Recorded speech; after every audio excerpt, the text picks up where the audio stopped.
오늘 본문의 말씀을 가지고 지식보다 중요한 지혜라는 제목으로 함께 말씀 나누도록 하겠습니다. 우리 옆에 계신 분들에게 오늘 이렇게 인사했으면 좋겠는데요. 지식이 아니라 지혜로운 성도가 됩시다. 지식이 아니라 지혜로운 성도가 됩시다. 그렇습니다. 우리가 머리에 지식으로 살아가는 것이 아니라 하나님께서 주신 지혜로 이 세상 승리하며 살아갈 수 있는 우이제일교회 모든 성도님들이 다 되시기 바랍니다. 오늘 아까 광고 영상 보시면서 웃으셨을 텐데요. 저도 저렇게 나올 줄 몰랐습니다. 평상시에 김성호 목사님이 항상 주일 광고를 단톡방에 올려주세요. 교육자 단톡방이 있거든요. 어제 안 올라오더라고요. 그래서 왜 안 올라올까? 영상 편집을 다 못했나? 이제 그랬는데 오늘 딱 보니까 알겠네요. 일부러 안 보내신 거예요. 본인은 이렇게 다 가려놓고 거기 가운데 아까 뿌옇게 이렇게 돼 있는 데는 본인도 거기서 댄스를 같이 했습니다. 근데 본인만 싹 가려놓고 이렇게 참 재밌는 분이세요. 여러분 한 주 동안 잘 지내셨죠? 저도 잘 지냈고요. 어제 유치부 아까 보셨지만 성경학교를 잘 마쳤고요. 아이들이 한 100여 명 왔습니다. 그래서 우리 교회 유치부 학생들 한 30명, 그리고 뭐 다른 외부 교회 다니는 친구들 한 20명 된다고 들었어요. 그래서 한 50명 정도는 불신자였다고 합니다. 그래서 많은 아이들이 같이 와서 말씀을 듣고 또 함께 놀고 좋은 시간 보내면서 은혜의 시간 가졌습니다. 그래서 이 믿지 않는 친구들이 이 여름 성경학교를 계기로 또 교회에 나오는 그런 통로가 되었으면 좋겠다라는 생각과 기도를 했는데요. 여러분들도 기도 많이 해주셔서 어쨌든 다음 세대 자녀들이 바르게 세워져 나가고 하나님 기뻐하시는 모습으로 설 수 있도록 지속적으로 기도해 주시면 감사하겠습니다. 자, 오늘은 예비신자 작정 주일인데요. 조금 전에 여러분 작정하신 것처럼 우리가 정말 마음에 품고 우리의 가족이나 친척이나 또 친구들 중에 아직 믿고 있지 않은 분들이 계시면 여러분들이 그분들의 이름을 적으시고 마음에 품으시고 10월 마지막 주에 새생명 대축제를 할 예정인데요. 그분들 위해서 계속해서 기도하셔서 하나님이 그분들의 마음을 움직이시고 결국 오늘 영상 보신 것처럼 작정하고 기도할 때 하나님께서 반드시 그 영혼을 책임져 주시고 보내주신다라는 것을 여러분들 모두 믿으셔서 최소한 3명 작정해 주시고 그 복음을 증거하며 그렇게 살아갈 수 있는 귀한 우리 우이제일교회 모든 성도님들이 다 되셨으면 좋겠습니다. 자, 오늘은 지난 시간에 이어서 사무엘상 6장 말씀 같이 살펴보는 시간을 갖도록 하겠습니다. 자, 블레셋 사람들이 자신들에게 내려진 이 재앙으로 인해서 이 하나님의 언약궤를 이스라엘 백성들로 다시 보내기로 작정했다, 결정했다라고 그렇게 말씀을 들었습니다. 자, 그런데 그냥 보낼 것이 아니라 자신들이 더 이상 이 심판을 받지 않고 재앙을 받지 않게 하기 위해서 결정한 것이 있어요. 무엇이었냐면 이 블레셋 제사장들과 이 복술자들이 어떻게 보내야 하는지를 조언하게 되죠. 거저 보내서는 안 된다. 속건제를 해서 드려야 하고 하나님 앞에 그렇게 제사를 올려야 된다라고 제안하게 되죠. 바로 그 제안한 본문의 말씀이 바로 오늘 본문의 4절, 5절 말씀인데요. 이렇게 말씀합니다. 같이 한번 읽어보도록 하겠습니다. 그들이 가로되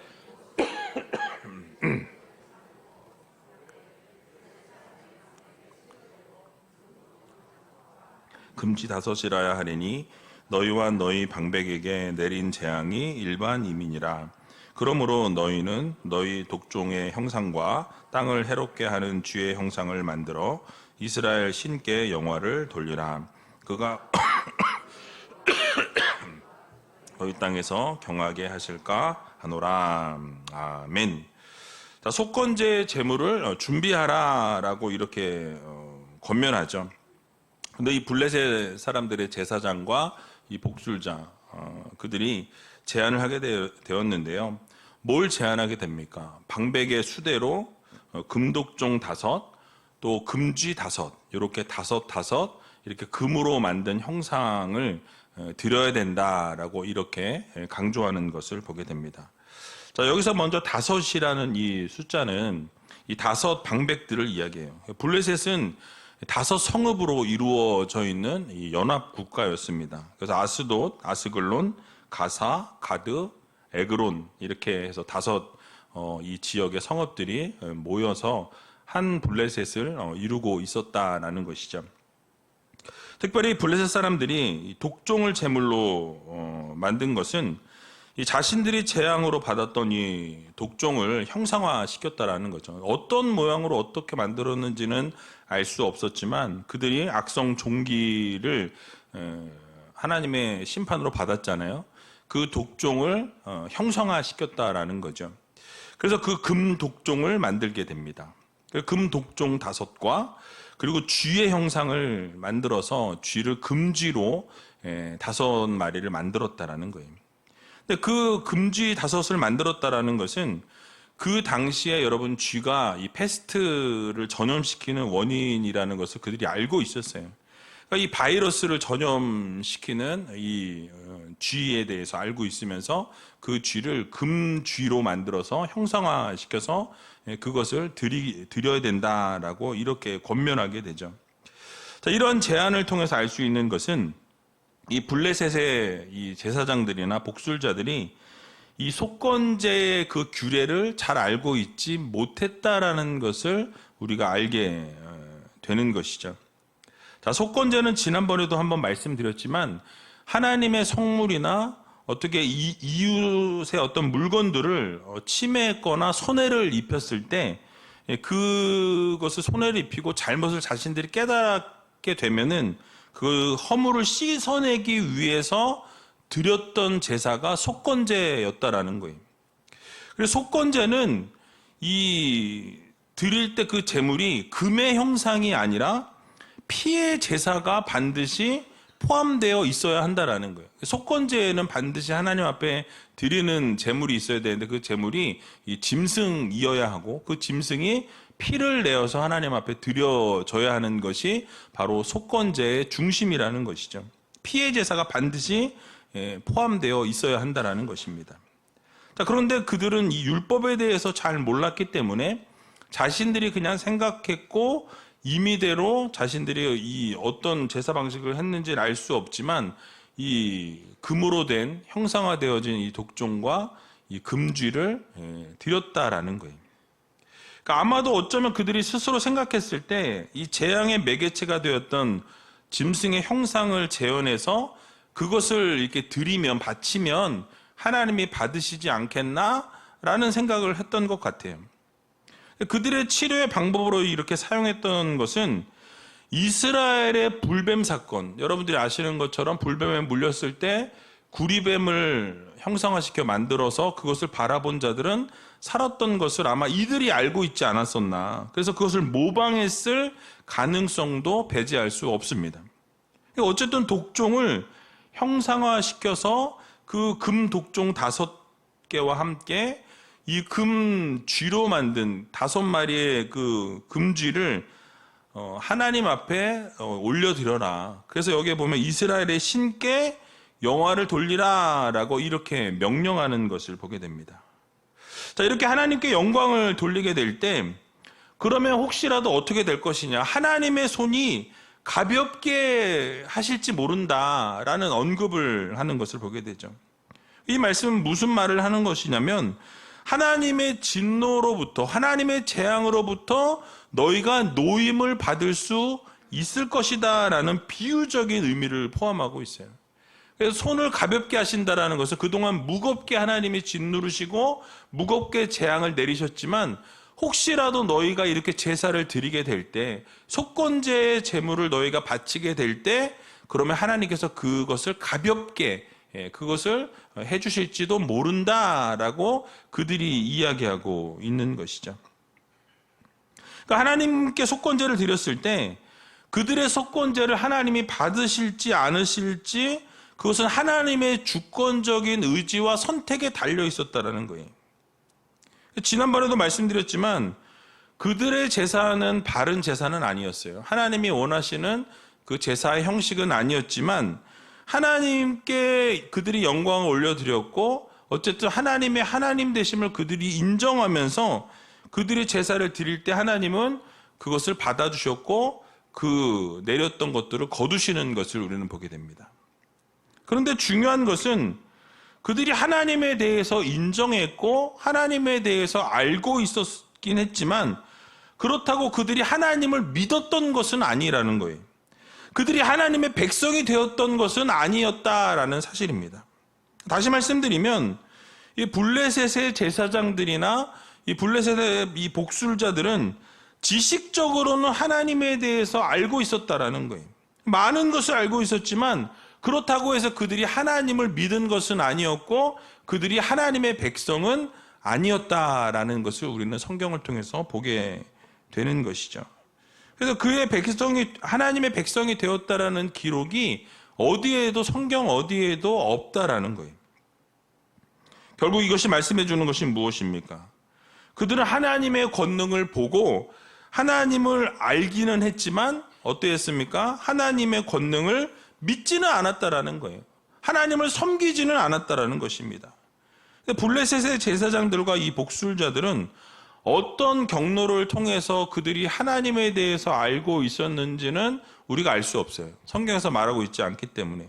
어떤 정보를 어떻게 얻었는지는 알 수 없지만 이 6절을 보게 되면 그들이 이스라엘 백성들이 출애굽할 당시에 그런 상황들까지도 그들이 알고 있었던 것을 보게 됩니다.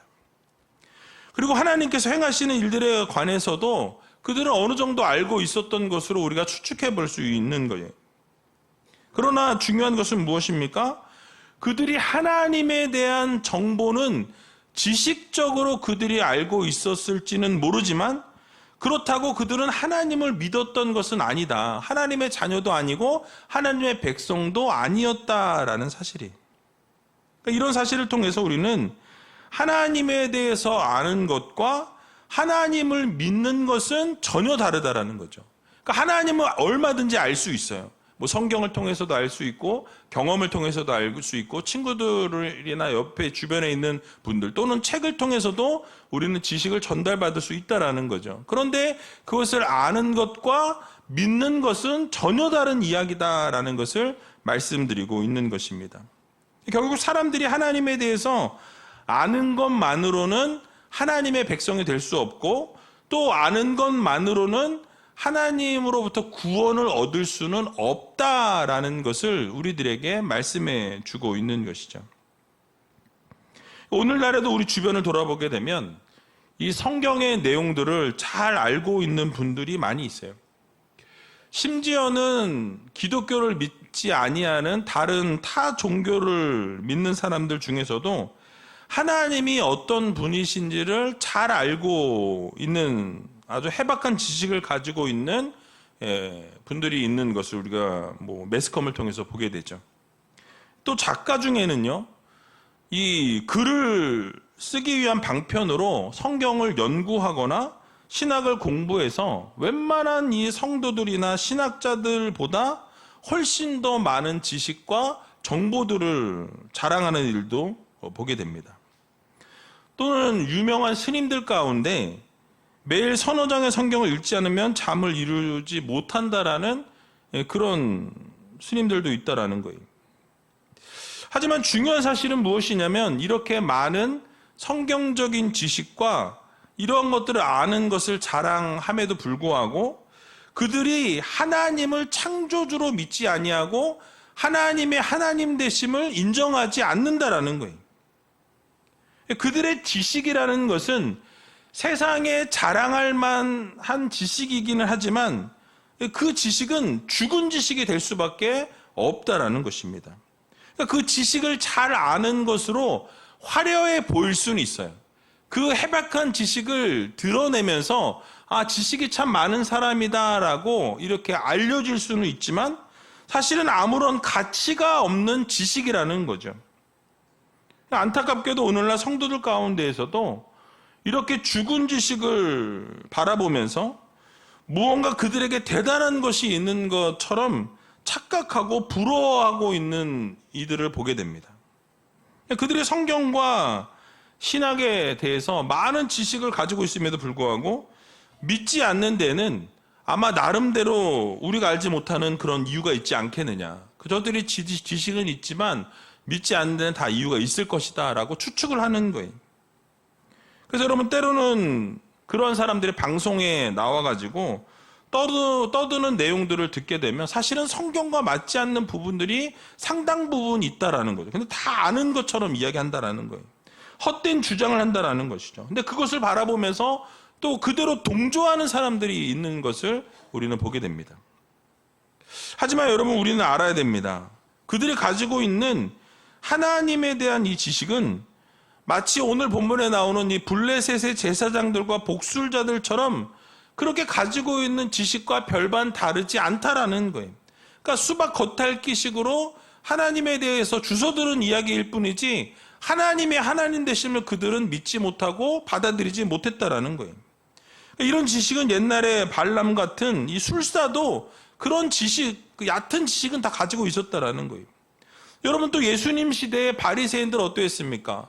이러한 성경적인 지식 빠삭했죠. 암송하고 늘 하나님의 말씀을 외우고 다니던 사람들이었어요. 그런데 그런 사람들이 예수님으로부터 비난받고 책망을 당하는 것을 우리는 보게 되죠.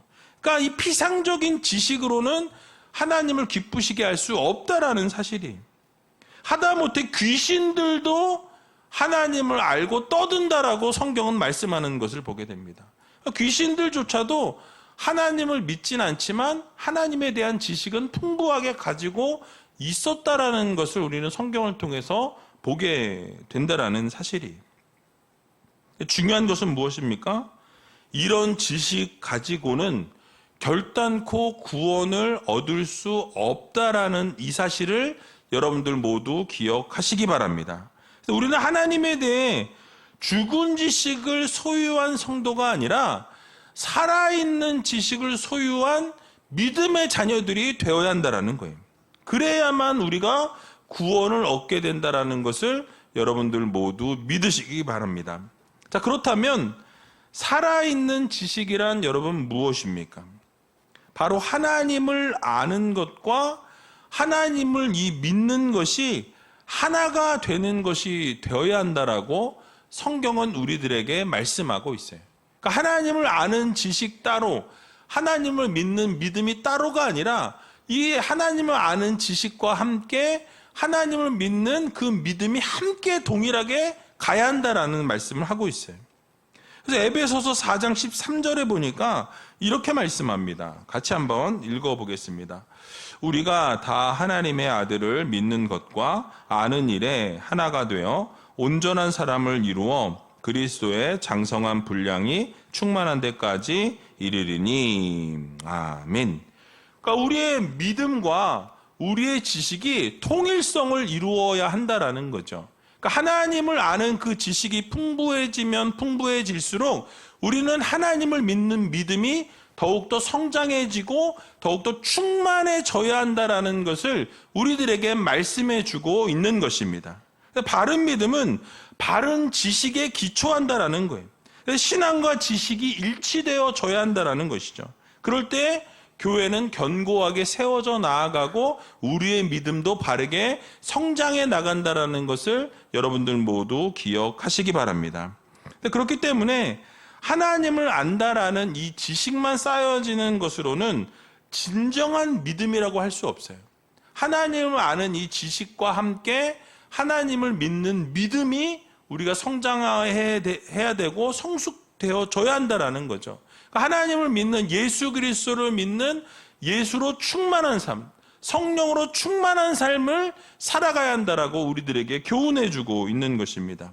그래서 우리가 아는 것과 믿는 것에 하나 될 수 있도록 우리가 최선을 다하고, 그래서 결국 그것이 온전한 사람으로 변화되어서 이 믿음의 분량이 예수 그리스도를 아는데 충만한 데까지 성장할 수 있는, 분량이 충만한 데까지 이룰 수 있는 그런 믿음의 우이제일교회 성도님들이 다 되시길 주님의 이름으로 간절히 축원드립니다. 자, 마지막으로 오늘 본문 6절 말씀 같이 한번 읽어보고 말씀을 마치도록 하겠습니다.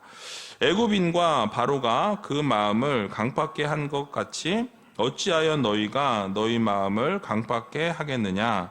그가 그들 중에서 기이하게 행한 후에 그들이 백성을 가게 함으로 백성이 떠나지 아니하였느냐? 아멘. 자, 블레셋의 제사장들과 이 복술자들이 언약궤를 보내야 한다라는 이 당위성을 설득하고 있는 그 예시를 든 것이 무엇입니까? 바로 이스라엘 백성들이 출애굽을 하기 이전에 그 애굽의 바로 왕이 마음을 강팍하게 했었다라는 것을 지금 말하고 있는 것을 보게 됩니다. 그러니까 이런 예를 통해서 우리가 깨달을 수 있는 것이 여러분 무엇입니까? 바로 과거의 모습이나 과거의 사건을 통해서 우리들이 지혜를 얻을 수 있다라는 거예요. 그러니까 예전의 일들을 통해서 우리가 어려운 문제를 당할 때 도움을 어떻게 하나님이 주셨고 어떻게 하나님이 이끌어 가셨는지를 우리가 살펴보게 되면 우리가 그 사건을 통해서 우리도 그런 어려움을 당했을 때 지혜를 얻게 된다라는 말씀인 것이죠. 그러니까 애굽의 왕이었던 바로가 이스라엘 백성들을 보내지 않으려고 그 마음을 강팍하게 하게 될 때 어떻게 되었습니까?